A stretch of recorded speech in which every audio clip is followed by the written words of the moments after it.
하지만 똑같이 올라간다는 거죠. 올라가서 45도로 내리고 들어와야 돼. 붓이 이렇게 들어가면요, 이렇게 와서 그러니까 꼭 여기서 여기 하라는 건 아니에요. 붓을 정비한다는 뜻이지. 내려서 요만큼 가는데 요만큼의 두께가 있죠. 요만큼의 두께가 눌러야 됐다는 거죠. 니은도 마찬가지죠. 내렸죠? 그러면 이렇게 올라가요. 그런데 이제 니은이 두 개가 있는데 이건 나 짰을 때, 나 여기 이렇게 지나가잖아요. 그때 니은이니까 여기서 45도를 뭐 내린다 하더라도 이 두께가 나오겠죠. 그 다음에 조금 들어서 얇아지지 이제 이 짝이. 이제 받침 니은 있잖아요. 니은은 회봉을 해준다. 근데 이제 요 각도가 안 높아요. 요 각도가. 그러면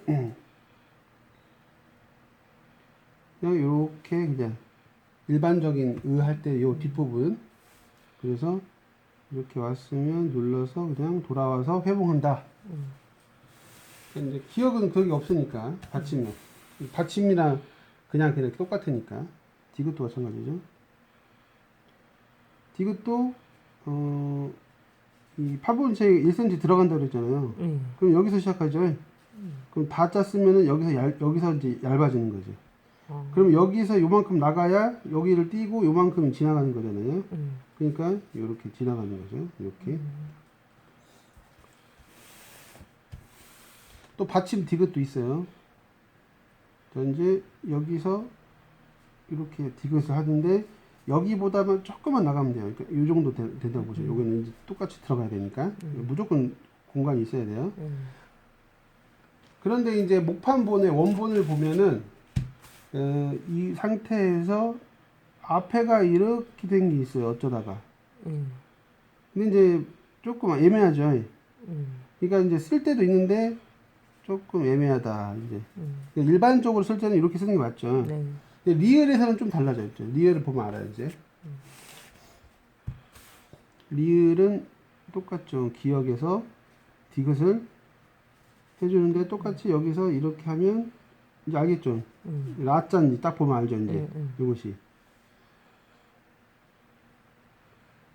이렇게 해서 들어와서 이렇게 해주면 받침 리을이 된다는 거죠. 그런데 이제 여기도 이제 그러지만 이제 요런 거는 좀 써요. 리을이 요런 게 있어. 이런 것이. 그러니까 이제 우리가 일반적으로 한자를 봤을 때 요거는 몸기자고요. 얘를 반만 막으면 이미자고. 얘를 완전히 막으면 뱀사자거든요. 요 한자가. 그런 거하고도 좀 느낌이 있겠죠. 근데 요런 리을도 가끔 가다 쓴다. 근데 이제 요거는 라자 쓸 때는 많이 쓰는데 받침 리을은 뭐 쓰긴 쓰겠지만 하여튼 이제 요렇게 완전 다 막아버리면 답답하니까 요런 리을도 있다라는 거를 아시라고 말씀드립니다. 그러니까 원본을 봐야 돼요. 원본도 써봐야 되고. 그리고 이제 저번에 이제 했지만 판본체에 썼으면 용비어천과 원문을 또 써야 되고. 항상. 그게 끝난 것이 아니야. 내가 판본체를 막 쓰는 법을 알았다는 거지. 판본체를 완벽하게 마스터한다는 건 없어요. 작품을 새롭게 구도를 바꿔 쓰는 건 있어도 판본체를 뭐 눈 감고 마스터한다 그런 건 없어. 이제 미음도 마찬가지죠. 미음 떨어져서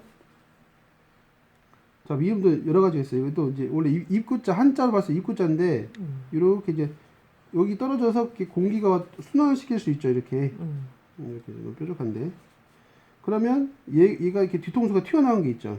기울기 올라가고 또 두 번째는 얘를 막어 내려왔어. 이렇게 다 막는 것도 있고. 그러니까 이제 다 미음이에요. 다 되는 거예요. 받침도 되고 뭐 앞에 들어가는 마자 쓸 때도 되고. 근데 이제 여기 특징은 다 막혀 있고 여기가 튀어나왔다는 거죠.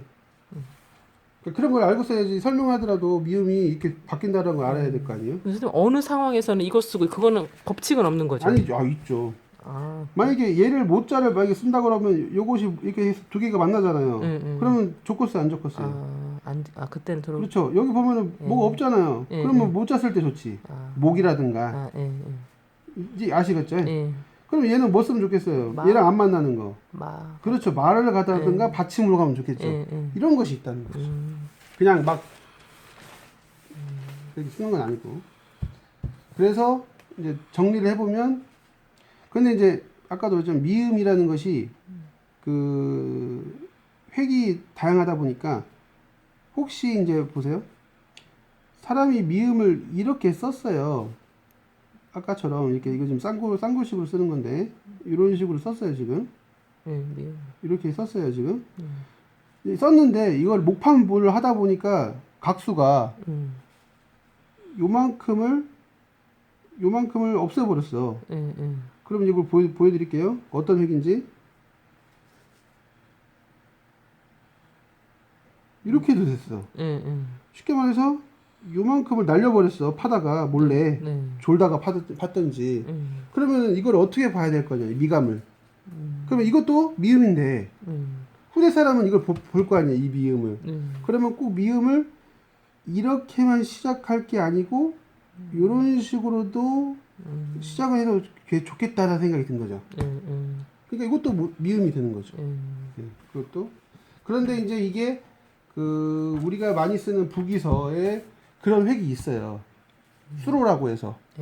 그러니까 우리가 이거 어떤 거예요? 우리 세로 획할 때 마무리하는 획 있죠, 이거. 그거의 수로란 말이죠. 그러니까 그런 부분에서 이런 미음도 나쁘진 않다. 우리가 세로 획을 쓰다가 어떻게 해야 돼요? 이렇게 가늘게 그 정두법이라고 해서 구부러진 모처럼 이렇게 잘못 때렸을 때 휘어진 느낌으로 쓰기도 하잖아요. 반듯하게도 쓰지만. 근데 이게 중요하다는 거죠.